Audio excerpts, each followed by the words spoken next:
Welcome to a new episode of Master Your Marriage. Joining us on the podcast today are Casey and Meygan Caston, and they, like us, are another husband and wife duo who are passionate about coaching couples and providing an alternative to traditional therapy. And they are the genius behind Marriage 365. And we're excited today to get to kind of dig into their personal story, to learn about their background and their marriage and their mission. We talked briefly before the show, before we hit record, and it seems like we have a lot in common. And they also had a rocky start to their marriage, and they've taken all that they've learned and they have turned it into a really thriving community with online courses and personalized coaching and just so much help and books and apps to help couples to strengthen their relationships for couples all over the world. So welcome to the show today. So happy to be here with you both. Thank you so much. Thanks for having us. We're excited to be here. So where should we begin? I want to hear about your story. Yeah, I want to hear the origin story. The origin story. The origin story. How did this whole thing begin for you? Well, just like you guys, I want to just first off say, I don't think anyone chooses to do the marriage route. I think it chooses you because it is really, really hard work. And you have to have like a deep-seated passion or touching that origin story constantly to continue this hard work when you're dealing with people that are hurting, reluctant, filled with shame, and to like be able to welcome them in and say, you are home. This is the best place for you to be at. So, all right. So let's get to it. So the day I move out of my mom's house, I'm 18, going to college. I met this guy. He was at the same college I was going to, and he was on the freshman welcoming committee. We joke that he did a great job welcoming me. Nice job. Good job, Casey. So we are college sweethearts, and dating was really fun and amazing. And we're like, let's do this forever. Guys, forever. I wrote her a song. I was so in love with her. I wrote her a song.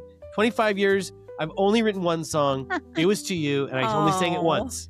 But that's how in love I was. We were really high on the love drug. Yeah. Like we were like, this is amazing. So 2 years later, so yes, I was 20 years old. We got married. He's 4 years older than me.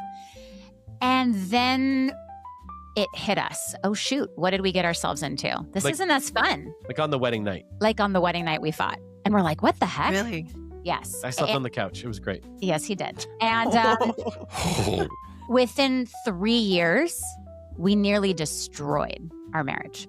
Everything that could have gone wrong did. We didn't know how to communicate. We're both, like you guys, very stubborn.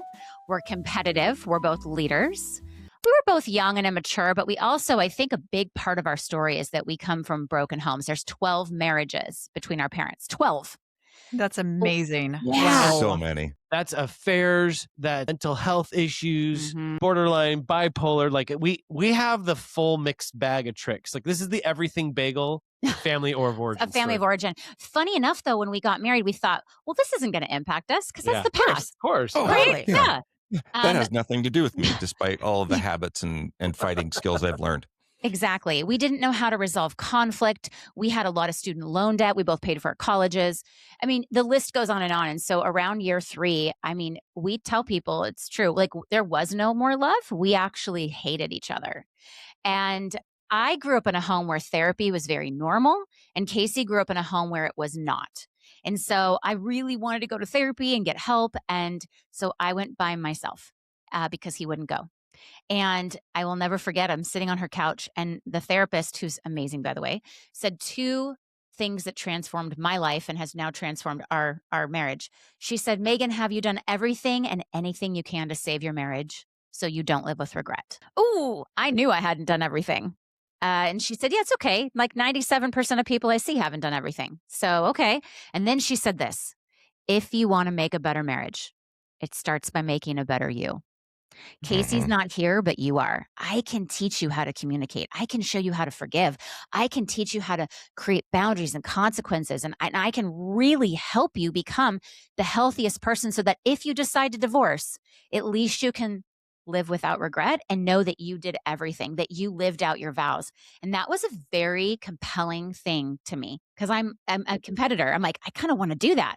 So for 13 months, I worked on myself, not on him, not on the marriage, on myself. And through that, my heart totally softened towards this guy. Love came back, compassion and empathy. And I changed a lot of my own toxic behaviors that I brought into the marriage. And I was like, I can't be toxic anymore. I can't be unhealthy. I've got to be better than this. 2 events that like rocked my world as the one that was saying, yeah, Meygan, I'm glad you're getting help for yourself because you are the problem. First thing she did is I had been complaining about that she was controlling. She's like, just follow my plan. We're going to win. I'm like, that's not the way that's going to work. And I would say, I'm not controlling. You just think I'm controlling. So she comes up to me one day and she apologizes. She's like, I know you've been complaining about me controlling, and that really made you feel low, little, like not having freedom. And I was wrong. And I was like, wait, who's this? That was one. Then what have you done? Second, what have you done? Second thing is, I remember coming to the house super upset, and I was just like red-faced, angry. I'm like, you're gonna hear from me. And just so you know, we both were yellers. So like I would normally be red-faced yelling too, and we would yell for hours, you guys, like until like 3 a.m, kind of yellers. Okay. It was great. This is so fun because it really is like looking into a mirror from 10 years ago or 8, a little bit younger version of us. Yes. Yeah. But you guys are so similar. It is scary. Yes. So Meygan sees me from across the room. I'm stomping towards her now, like just, and she looks at me and she says in the most like calmest voice, hey, I can tell you're really upset right now. I want to hear what you have to say. Why don't you take a beat outside, take a couple breaths. I'm going to be sitting on the couch waiting for you when you come back, and we're just going to have a normal adult conversation. And I'm like, ugh. And it like my jaw's hitting the floor. I did not know what to do with that. But over time, having enough experiences like that, it started to dawn on me, I'm not the unhealthy, she's not the unhealthy spouse now. I am. I'm the unhealthy person. And I think, again, because we're both stubborn and competitive, I'm like, well, I'm going to out-health you, so I'm going to be healthier than you ever. And that started the journey for us to find healing. Now, unfortunately, we couldn't afford therapy for much longer. We didn't find a lot of tools or resources out there that were helpful. There was a lot of principles, but then we're like, well, what does that look like on a Tuesday morning? Like, what does that actually mean? So it took us some time to iterate on, what does a healthy relationship look like? And where are some sources of truth? The Gottmans was one of them. 7 Habits of Highly Successful People, like applying that, like, and all these kind of different, like amalgamate, like buckets of wisdom, I guess we were drawing from. To then when people started coming up to us, they're like, hey, by the way, you guys were pretty nasty to each other, and we thought you guys were getting a divorce. So they started asking us, like, so what did you do to turn it around? Yeah. So, what kind of turned into, clunky advice giving turned into a framework that we actually saw consistent success. Mm-hmm. Then, we start posting online, and one follower becomes many followers. And then, we're off to the races. Yeah. There's a need. There's a big need for what you guys are doing, for what we're doing. There's not enough of us. Yeah. Yeah. So I think your story is so inspiring on many levels, but I think where it offers so much hope is that there's so much we can do if our partner isn't necessarily in it with us. And I think this is one of the things you talk about in your book, is that it is possible to save your marriage by yourself. And you believe that. So tell us a little bit more about that. I want to hear more about how it is possible, because so many times people are like, I'm in it, but my spouse is not. Mm-hmm. Which is a very disempowering message. If you believe that you're waiting around for your spouse to change, you're disempowered. It's going to fuel insecurities. It's going to make you resentful, because you're only going to be focusing on what they're not doing or what they're doing that you hate. And that's what the shift was for me, that my therapist walked me through 7 steps. The 7 steps are listed out very clearly in our new book, The Marriage Habit, by the way. So if anyone's listening and they're like, I'm in my marriage by myself, just skip all the habits and go to the very last part of the book. But I believe with my whole heart, because I lived it, but I've also been able to coach hundreds, probably thousands at this point, women and men through this process, that first and foremost, you must change for yourself. You do not change for your spouse. You have to recognize that you are not perfect. You're probably not living your vows out to the best of your ability. I mean, maybe you are, but Most of us don't. And what are the areas that you want to work on? I mean, the whole reason why I apologized for being controlling was because my therapist called me out on it. She said, "Well, are you controlling?" And I was like, "Yeah." She's like, "Sounds like you owe him an apology." She's like, "'Cause you're wanting him to apologize, but you don't apologize. That doesn't seem fair." I'm like, "Oh, damn." Like, oh, but it was what I needed to hear. And so I think like be the spouse that you're asking your spouse to be to you. If you want your husband to be empathetic, are you empathetic? If you want them to be all in, are you all in? If you don't want them to be on their phone, well, get off your phone. Like we have to start doing what we need to be doing. But again, I think you should do it for yourself first, no matter what happens to your marriage. And that was my mindset. I will say, I do talk about in the book a timeline. I think everyone has to have an internal timeline of how long they're willing to do that. Because I would say that at some point, your spouse needs to jump on board. So I gave myself 2 years. It ended up only taking 13 months, but that was my internal timeline. I never told that to Casey.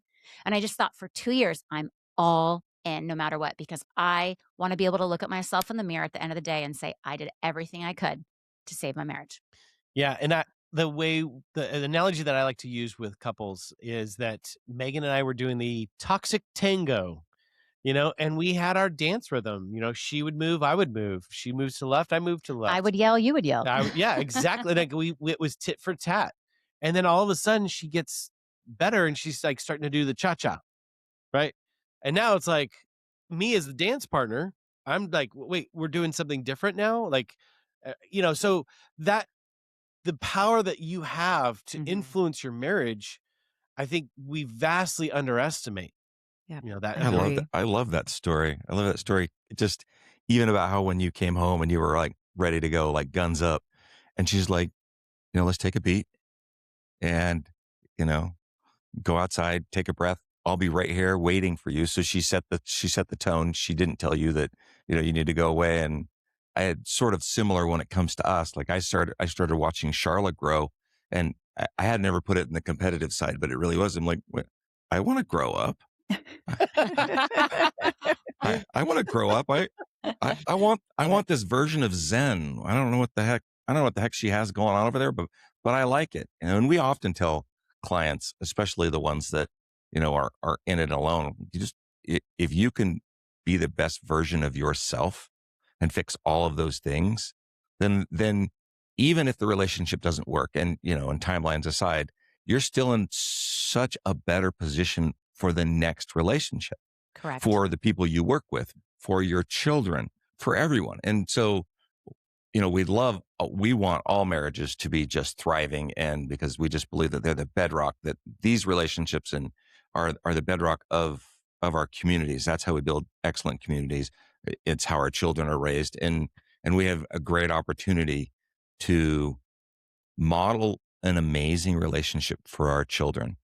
We want, and one of the things that we talk about is, I want my kids to be 90-year-olds walking on the beach holding hands. This is what I want. This is what I want. I'm projecting that in the future. And so you walk backwards from that. And then what is the work that needs to happen? They need to have an excellent relationship modeled for them. Not the relationship that you guys had modeled, not what marriage looked like for me. Marriage looked like fighting and screaming and yelling. And Charla's marriage looked like parents' marriage. Yeah, contempt. She would. That was my favorite weapon. She was good at it, but okay.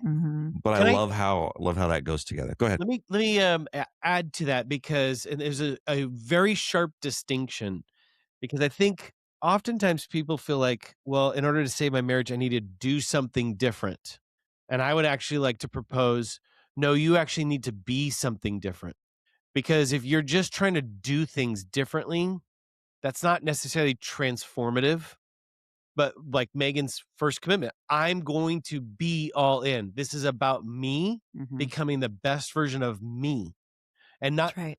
You don't have control over your spouse, unfortunately, as much as we try. Oh, I tried, you guys. I tried. But the sense of being and the way she showed up was so different and so transformative that it wasn't like she was just doing something. which means doing it regardless of what the other person is doing. Whether they go first, like you said, I'm waiting for him to apologize before it's not waiting for the other person to do something first. It's not waiting for anybody else. It's just taking the action and being that best version of you that you can be, regardless of what anyone around you is doing. Yeah. It's hard. It's not easy. It's hard. Right? I mean, it's so hard. This is not a message of you got this and in 10 months from now you'll have a great marriage. Like, no, it was a daily decision that I made, but it was the best decision I've ever made. Yeah. Yeah. For the best reason. Yeah. And now our kids actually get to see what a healthy mom and dad looks like. And we're breaking chains of generational divorce and affairs on both sides. We're like the longest married in our family. It's wonderful. What was it you said at the beginning, Casey, about someone said to you, your statistic based on your family history? What was the statistic of you guys actually staying married? Yeah, I think one of the retreats we were listing off all the things that were the doom scroll list of our marriage. And somebody actually even quipped us as the least likely to succeed in marriage couple. But this statistician came to us and he said he was an actuary, so he does like risk analysis, and he was like doing like napkin net math on us. He's like, wow, so this. He's like, hey, you guys, I just did the numbers. You had a 1.3% chance of actually making it in marriage. 1.3. If I was insuring you, I would not. Yes. Or it would be really expensive. Exactly. A couple of things that are interesting is obviously we both come from broken homes. So I know that statistic isn't promising, but we live in Southern California where it's one of the highest divorce rates in the nation. It's 72%. So that's not for us either. We also have a son with autism.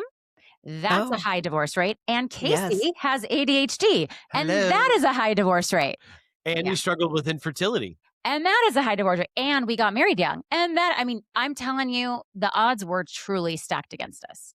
So that's why when we say, like, you guys, anyone listening that's feeling hopeless, if we can make this work and we actually like each other and love each other, I genuinely believe anyone can. We got pulled from the back of the pack, like the very last of the pack. Like, okay.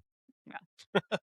I love that. Let's talk about some of the habits, because I'm excited to maybe dive deep into, let's pick one to really do a deep dive on. Chapter 3 or 7, I forget which one. So the third habit. The love lists. Yes. Yeah, that's the one. Yeah, 3. That's my favorite habit personally. Is it? Yes. This idea of, you guys have heard, of course, of Gary Chapman, The 5 Love Languages. We all kind of love that book. And listen, you don't have to know your love language to make your love list work. But it is around the fact that we make a lot of assumptions that our spouse should just know how to love us well. Like I've told you before, you should just know. But so many couples are actually, they're loving one another. They're just speaking a different language, or they're doing the thing that their spouse is like, I appreciate that you unload the dishwasher, but I would really rather want you to initiate sex. So what it is that you sit down and you think of at least 10 specific ideas on how your spouse can love you. And we say in marriage, specific is terrific. Nothing vague. Listen to me more, love me more. Connect with me more. That's way too vague. That doesn't make sense to anybody. We want to get specific. And you each make your own list, okay, of 10 to 20 things you love and want your spouse to do. And then you switch your lists. And now it's like having a cheat sheet for your marriage. It's beyond wonderful. Love that. That sort of reminds me of that time you asked me, when was the last time I was ever truly loved? Yeah. Yeah. There was this day many years ago, and this was when we started having more of these conversations about how do we really love each other in the way that the other person interprets being loved. Because I could be showing him love the way I want to be loved, but that doesn't mean it's even registering for him.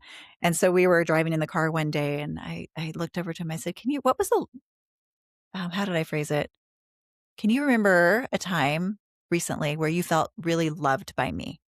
And I waited for an answer, and I waited for an answer, and I waited for an answer. And we were driving down the road. Is this a trap? And it sounded like a trap. I'm like, wait, am I supposed to remember something? Like, I remember, is it a birthday? I remember us going into the roundabout as we were driving, going around the roundabout and out the other side of the roundabout, and he still hasn't answered. And I'm thinking, what the hell? Don't you remember all this and this and this? Don't you remember all these ways that I've just today shown you I loved you? And that's when I think it really hit both of us, kind of what you're teaching, which is that's what the way I was showing him love was how I wanted to receive it. And how he was showing me love was how he wanted to receive it. And the love languages are great, but specificity is better, you know? Correct. Yeah, because if you just know that your partner loves words of affirmation, again, we're still in the vague territory of like, okay, well, at least we're right in the right direction. But the thing is, like Meygan said, not only making them specific, make them realistic, make them positive, and then make that like measurable. So for example, if you love words, we have some ideas here. Text me while you're at work and let me know you're thinking about me. Very specific. Very specific. If you love actions, get up with the kids and let me sleep in. Bring me coffee in bed. Take out the trash. If you love deep connection, I love this. Take me to a new local restaurant. Ask me connecting questions. If you love to be touched, which again, most guys are like, yeah, I think touch is up there. Non-sexual touch, okay, we're talking about, but like, give me a long bear hug or pull me in close or hold my hands while we watch TV. In the book, actually, we have a list of examples, and we just try to make that really, really specific. Now, here's the thing that we usually get some pushback on is it's going along with a cultural myth that's not true. If he really loves me, he should know how to love me, and he should just do it naturally. And that right here is a myth that so many people create buy into. Yeah, and they create a unrealistic expectation that gets broken all the time, and they're living with this secret frustration, like he should just know. And it just breeds disappointment, you know. And I want to bring up like kind of a funny story actually, because we were coaching this one guy, and we were having them make love lists, and he wrote on his love list, initiate sex every day. Okay, well, I love that idea. That is not realistic. His wife has a lower sex drive than him. And she's like, can we update it? So we talk about in the book, like, what do you do if your spouse gives an idea and you're thinking, oh my gosh, like, I don't want to do that, or I don't think I realistically can do that. We'll walk you through how to speak up and love and say, hey, I love that idea. You don't want to shut it down and be like, that's the stupidest thing I've ever heard, even if it is. Keep that to yourself. We want to, we don't want defenses to go up. But I think it's good to say, hey, what if she initiates sex twice a month? And that was a compromise, but it worked and they're doing it and it's wonderful. So I love that. I want to be realistic too. Robert, on my list. Yes. Ooh. I want you to tell me how you could love me is when you come home from work is you can swipe my hair over to the side and snuggle up from behind me and kiss me on the back of my neck. Ooh. You want to do that more often? Yeah, I mean, we already do that every day, but it's on my list.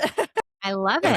If I had a list, and that's specific. That's her favorite. I love to be touched, so touch is my thing. But so your love language is touch. Robert, what's yours? Do you know your love language? Words. Yes. Okay. Words. Yeah. It's words. Robert, which is so interesting because when we're in the roundabout, she's holding my hand and holding my leg and patting my leg the whole time. Like I love you. You can tell that I love you. As I'm tapping him on his thigh. Yeah. And, to kind of figure out the difference between those two. But again, right, we love to give love. We love to give love the way we like to receive love. And so it was so interesting to hear it. And we're still not, I don't want to say we're not great at it, but we still remember it. So for me, when I walk out in the morning, I'm like, I look great, don't I? Yes. He'll sometimes give me reminders if I've forgotten if I've and forgotten she's like, oh, to. yes, you look great. I'm like, see, I look great. Thanks. There you go.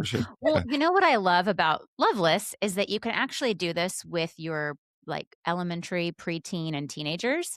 I was having a really hard time connecting with our daughter, who's now 18, but at the time, Casey is like, I can just tell you're having a hard time connecting. She's a tomboy and I'm very girly, so we just weren't. I wanted to get my nails done and my hair done and go shopping, and she was like, I want to do Legos with Dad. I'm like, oh, I do not want to do Legos. Okay, so what I had her do was make her love list. And then I tried to match those things. And so what I love about a lot of these habits in the book is you can actually make them parenting techniques as well. Mm. Isn't that so good? And so practical. Like that's so easy. It's something that makes such a significant difference, and it's so easy to do. Well, think about the reaction in your teen if you're listening and you have a teenager. If you ask them how they wanted to be loved, I think we spend a lot of time telling our teens how to do things. Or And assuming. we're heavy on advice, but not heavy on conversation, especially reciprocal conversation. Hmm. Yeah. I love that. That's a great I'm idea. going to do that. Let's do that with we have one left at home. I want to do this. Yeah. That's right. You guys have a senior in high school, right? He's an old junior. Oh, he's an He's a old junior. junior. Okay. Yeah. Okay. Yeah. Yeah. So Babe, I mean, like, okay, weekly marriage business meeting also relates to the family. 60-second blessing Mhm. also relates to the the family. known position. The known position, Mhm. yeah. Apologies, Apologies. Yeah. yeah, relates to the family. Yeah. Forgiveness. Forgiveness, code word, Yeah, the code word's a Code word? great parenting technique. yeah. Yeah, I think it's like 7 out of the 10 habits you can use in parenting as well. Because, again, a lot of relationship techniques you guys teach that we teach, they all translate into other relationships, coworkers, parenting, right? I mean, we should be living these things out. You don't just have boundaries in your marriage, you should have boundaries in parenting and boundaries with coworkers and friends and family. It can benefit everything we're all teaching, it can benefit so many different areas of your life. I love the love list because we've been talking a lot about Stan Tatkin's work on the podcast over the last month. And we talked about his concept of the couple bubble and creating this bubble of safety and security that you don't compromise, and always making sure that that bubble is a place of safety first and foremost. And I even think just the love list alone is just one more thing that you can use to make that bubble stronger, and Yeah. a simple practical tool you can do to have this strong couple bubble. Can Isn't it? I talk about the key thing that overrides all of these habits is this word intention. And I'd probably say in our practice, like, what's the number one killer of marriages? We could probably argue back and forth, but I would strongly contend for the lack of intention, which creates drift, comfort, avoidance, distance, roommates, transactional, right? All of that is a lack of intention. And it was interesting because I recently had to do a keynote on that word. And I was like, I'm just kind of curious. Maybe there's something there or not. What is this word intention? We just throw it around and we assume that people understand it. So intention is Latin intendere, which is two words, stretch and forward, put together. So the word intention is literally about stretching forward.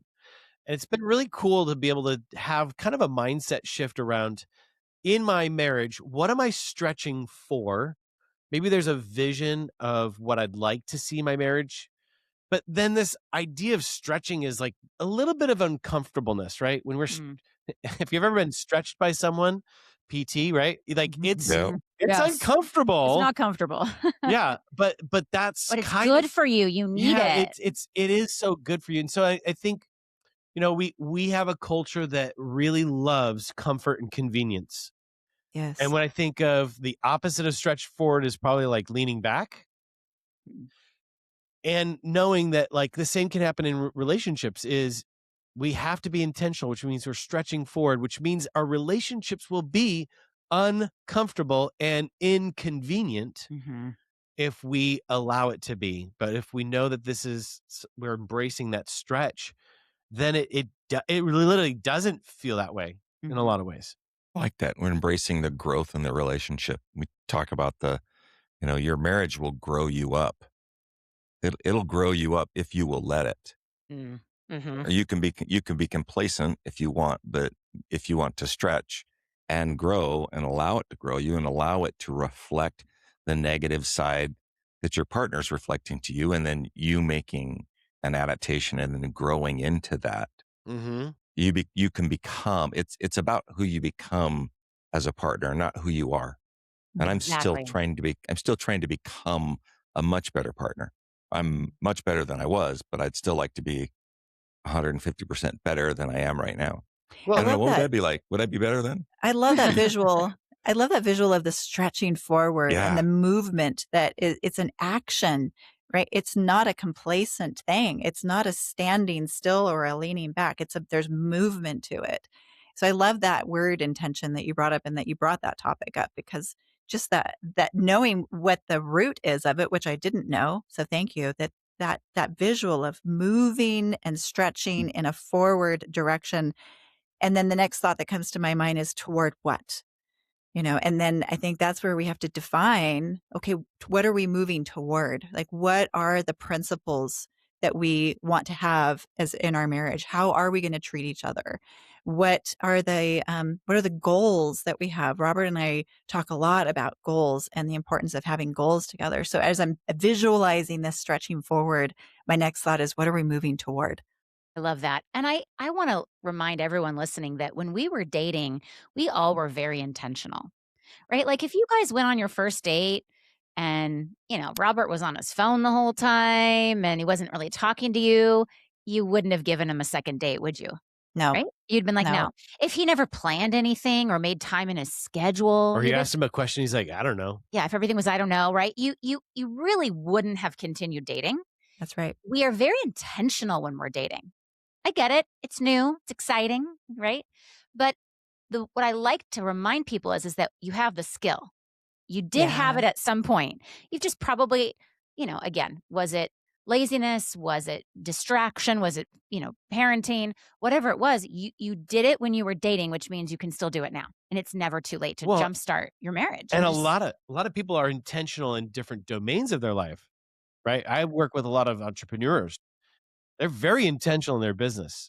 that's right. And they've set up these systems and structures and plans and KPIs and SOPs and all these things to create success and to provide the most likely scenario for success in their business, right? That's And right. I think that those same entrepreneurs, I do like when the light bulb hits because I go, so what kind of systems and structures have you put in place at home? Oh, Uh-oh. love that. And they're like, Love that. Yeah. what are you talking about? I walk through the house and it's just pure chaos. I was just talking to a guy. It was just so frustrating. He runs a $150 million company. And he's like, Casey, with all this colorful language, he's like, you don't understand. I can move mountains. I mean, my world, I can create anything I want. He said, but when I come home, like even just sex with my wife, it's like this constant moving target. I can't ever hit it. And it's so frustrating. I'm just like flustered. And I taught him the 4-step apology framework and kind of identified this is kind of where you need to apologize. He committed to doing that. An hour later, he came back. You could tell he had been crying.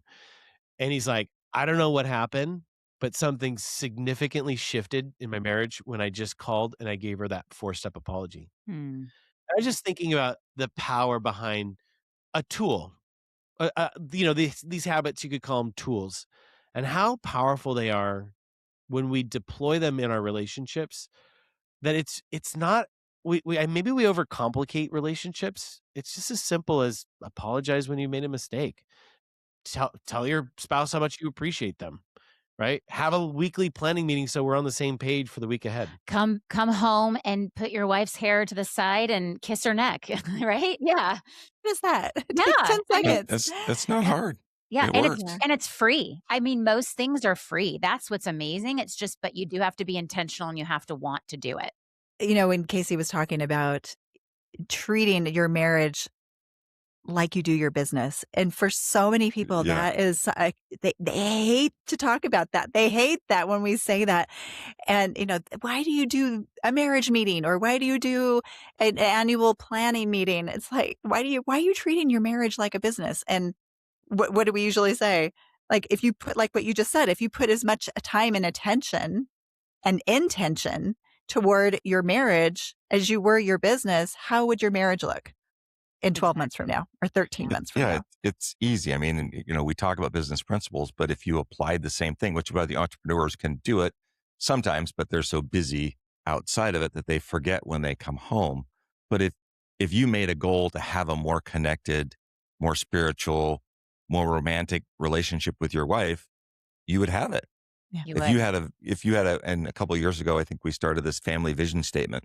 And we built it out, we put it up on the wall, and it had a lot to do with just as our kids are transitioning out of the home, what do we want to do about that? And and and it says things like, we accept and we love you for whoever you are. You are people that we love. All are welcome.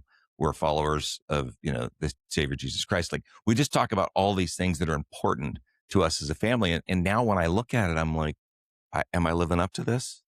Like, am I working on this? And I see that, and I see people actually, our son will have friends over, and our daughter will bring over her girlfriend, and they'll just read it for a minute, and I say to myself, man, am I living up to this? But it's a goal that I have. It's a goal about how we want our children to see our family, how we want our children to be connected, how we want to be connected, and so we just love, the weekly family meeting, the weekly business meeting, I think is what you guys call it. Our annual planning retreat, what ends up being really quarterly, but just to set goals. It's not that hard to set goals in your marriage and your relationship. And those tools, 4-step apology, that you guys talk about, and just these tools, if you employ them, if you just use them to work on your relationship, you'll see in our business, you'll see dividends in your marriage. Let me speak to the unsexy part of structures and systems. I mean, I get it. Is there a sexy part of systems? I mean, as someone that's a type A planner, I kind of like it. I think I'm with you. I have two pictures in my head. The first one is a lattice and a vine. Like without the lattice work, the vine would die on the ground. It's actually because of the structure of the lattice that the vine is able to flourish. So that you have to have both. And then I also I picture this big bowl, and we're trying to capture love and connection and fun, but we have no container for it. So we're kind of hoping that it hits us, but we have nothing to contain it in. I think the systems and structures are that bowl, and all the love is inside there. All that fun, connection, and laughter happens because we've created the structure. And I go back to, you can't argue with science and research. I mean, I guess you can, but a big part of our story that we didn't share is we would sit down with people who had been married 30, 40, 50 years. We'd say, we'll treat you to coffee. Tell us everything you do. Tell us everything we shouldn't be doing. Because again, we didn't have role models. Our mentors, we still have marriage mentors, are a huge part of our success. And in fact, we, dedicated parts of our book to them.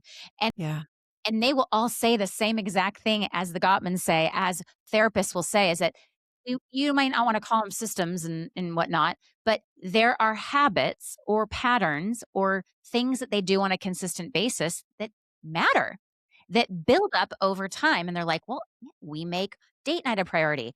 Well, there's a system in place, whether you want to call it a system or not. And just look at the successful couples and what they're doing. They're not winging it. They are not using hope as their strategy. Hope is not a strategy, by the way. Not for marriage. No. Not for business either. Not for business either. Correct. I hope this is going to work out. Yeah. It won't work out if you're using hope. It won't work out. Yeah. Well, any other questions or you have for them today? I want to hear a little bit more about the 4-step apology process. Boy. Habit number 8. That's I want to hear that. I mean, you alluded to it, but I'm like, you can outline it or whatever. Tease it a little bit. Yes, it is such a powerful tool. It is. Yes. I want to clarify. In the book, The Marriage Habit, it's habit 8, and it's actually called unsolicited apologies. And then we break down what is a 4-step apology. But the idea, I'll let Casey talk about the 4 steps, but the idea around the unsolicited apology is that, again, we're all broken. We all have bad days. We're all messy. We're all imperfect. None of us have arrived. Okay. So if that's true, then you could probably think about something you've done or haven't done that probably hurt your spouse's feelings, whether they've admitted it or not. Like, oh, I was short. Or man, they've initiated sex the last couple of times, and every time I've said no. Or, I was on my phone during family dinner. That was rude. Okay. Pick anything, big or small. The unsolicited part is saying that you're self-aware enough to know when you've been probably not the best, or okay, true story. I've been sick. I'm getting over cold, and I was short, and I was tired, and I was grumpy. It's no excuse to treat my husband with disrespect.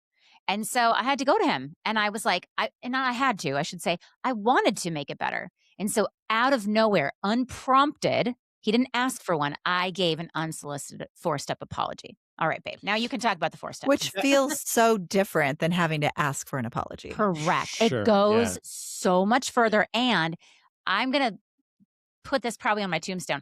I believe it's the number one way you can rebuild trust with your spouse. That's my own personal opinion. But I Yeah. think if a spouse just acknowledges That's what they our did, personal opinion. I think it's okay. Yeah, Yeah.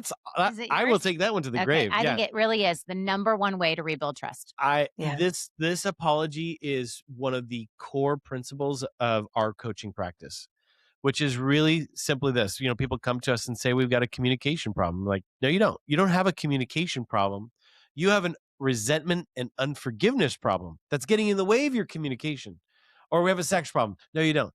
If you whatever the problem is, it's presenting. Usually there's I will tell you, number one stop on this train is we're going to go straight to apologies. So part of the coaching process is figuring out, what's that apology? Where's the story of hurt? How did that make you feel? And when Meygan and I do these 2-day marriage intensives for couples in crisis, they'll fly out to come visit with us. And our first day is all discovery around what's the origin story, family childhood stuff, but where did the ouchies come from? And then the second day, we will spend 4 to 5 hours facilitating an apology process where it's like a tennis match where he'll go, she'll go, he'll go, she'll go, and they go back and forth, and we're refereeing this process. And we've watched 30 years of resentment and avoidance and all that anger disappear. We've watched affair recovery couples, all that pain doesn't fully heal, but it starts this process of healing where we're acknowledging, I see how my action hurt you. So kind of the top level notes of an 4-step apology. It's like, we're going to acknowledge this is the action that I did. We're going to validate the pain that it caused in our partner. Key right there. Key. We're going to take ownership of our actions, which is crucial for trust. Then we're going to ask, so what do I need to do to rebuild trust with you? So how can I make this better? Is These step are- 3 of the apology. These are new boundaries. Yep. I'll go through it in just a second, but these are new boundaries. These are the new way forward. And then finally, it invites forgiveness. How that sounds is, I'm sorry for action plus the feeling. So I'm sorry for being on my phone and making you feel deprioritized. I'm sorry for not Initiating sex, making you feel not desired and unloved. Yeah. Give me 2 more. I'm sorry for yelling at you, making you feel disrespected and afraid. 1 more. I'm sorry for putting the kids as my top priority and not our marriage, making you feel deprioritized, alone, and probably. That was great. I just put a nickel in. Give me an apology. Yeah. Give me an There's a apology. lot of things I've apologized over the years. I'm sorry. Oh, here's one. I'm sorry for being critical with my words, making you feel what was my feeling word I gave you when I'm critical? Oh, not enough. Sorry for making you feel not enough. Mm-hmm. So that first statement is so powerful. So that's step 1. And then just to clarify, after you say the action plus feeling, there's a period. Yeah. You do not go into explanation, but I was really tired, right? The second we say, but, we've just wiped away the whole apology. People really want to explain. I'll raise my hand. In the marriage, I'm the explainer. I'm more thinker. Casey's more feeler. So I can really go into, but I have a really good reason as to why I did what I did. Yes. Doesn't belong in an apology. That's a crappy apology. Yeah. Yes. The second statement is actually, I was wrong. And we want to recognize that when we're apologizing, we're not apologizing because of the intention that we had. We're actually acknowledging the impact that we have in our partner. So our actions, while well intended, could also create a negative emotion and impact. Like, I was on my phone. Yeah, well, my boss was texting me like, come on. Yeah, but think about how that made your partner feel, right? Mm-hmm. And then the third step is, how do I make this better? And that's usually you usually recites 1 through 3. And then once you're done with 3, you're listening. Now it's a conversation of what's our new boundaries? What's our new way forward? And going back to specific is terrific. Not, well, just don't do that anymore, or love me more, or just get off your phone every day. Like, we want to make sure that we're very specific. This is how you rebuild trust. This is how you repair the relationship. So couples that are doing really well can probably navigate this in a healthy way. If you are in the hurt and your marriage is not doing well, this is where coaching or refereeing the process to make sure that things are said well comes into play, because then they're like, I don't even know I don't know how to make this better. And that's usually where we can come in and offer ideas or boundaries, or even call a flag on a play if they make it so unrealistic. I never want you to be on your phone ever again. It's like, well, okay, hold on. Let's be in the land of realistic. And then the last step is, will you forgive me? And it's an invitation to say, are you willing to allow and to let go the pain of the past and ensure that it does not dictate and tell the narrative of the present? Because that's what most couples are living in if they're in the hurt, is they're allowing the pain of the past to tell themselves a narrative that you're not my teammate. You're the adversary. You're the enemy. And that narrative then changes the way we show up for life, the way we show up for relationships. Apologies. So powerful. It can be. Yeah. I love that. Or they can be garbage, which most of the time they are. Correct. Yeah. I think I want to say to that, most people are apologizing the wrong way, but they don't even know it. I think a lot of people are doing marriage the wrong way, thinking this is just what it is. But we're all for here to tell you there's so many easier, better ways. We're all for very much so enjoying our marriage. We want everyone to enjoy their marriage. Yes. Or master their marriage. Oh, look at that. Yeah. I mean, there really isn't anything and I'm sure we all agree on this, that is going to bring us more joy and better health mentally and physically than what this relationship can do for us. There's no better medicine than a thriving, secure relationship. So why would we not? Exactly. Why would we not? You hear a crazy statistic? I'll end us with this, but do you know that 19% of couples will get some sort of education or help for the relationship? Only 19%. So that means 4 out of 5 couples will never educate themselves to understanding about my relationship, how to make it work, whether that's a podcast, counseling, premarital. 4 out of 5 couples. This is a national tragedy. It is. No really wonder sad. Our divorce rate is so high. So sad. I think it's one of the things that we always said, I wish we had these tools. Yeah. No one shared it with us. No one pointed it any direction. We had no tools, no idea what to do other than just being hard-headed. And this is what you're doing. This is what we're doing. We're just trying to share tools with people. We just want you to try to be happy and take advantage and use the tools and reach out if you need help. We're here for you. We want to see you succeed. That's all that we want. That's the goal. Casey, that statistic is so sobering because it's like, okay, I'm offering you a cookie, right? It's the best tasting cookie. It's going to make you so happy, and it's actually going to make you healthier and happier. And you're going to get to the end of your life and you're going to be like, this is the one thing that's going to bring you the greatest happiness, and nobody wants to eat the cookie. I know. Right? That is so sad. That's a good analogy, actually. We might have to steal that from you, Sharla. Yeah, go for it. Well, this did it all for the cookie, so. Yeah. It's a healthy cookie, even. Yeah. This was a great conversation. You guys have such great energy, really powerful duo. And I'm excited to read your book. And I'm assuming everyone who listens to this is going to want to get your book. So tell us more about how to get your book and how to get in touch or find you guys online. Yeah, absolutely. So you can go to marriage365.com. You can see all of our resources. We're on all the social media, YouTube, just Marriage 365. And then our book is really in any major bookstore. So Target, Amazon, Walmart, Barnes & Noble, and of course on our website as well. Excellent. Awesome. Thank you, guys. That was perfect. Thank you for joining us. This was so fun. awesome.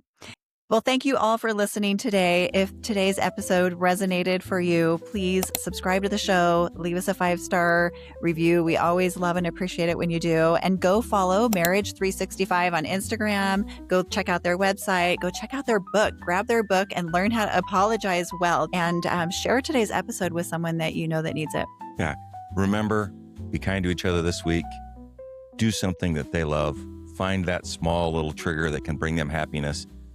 As we like to say, it's the small things done often that make the greatest impact. Until next time. Until next time.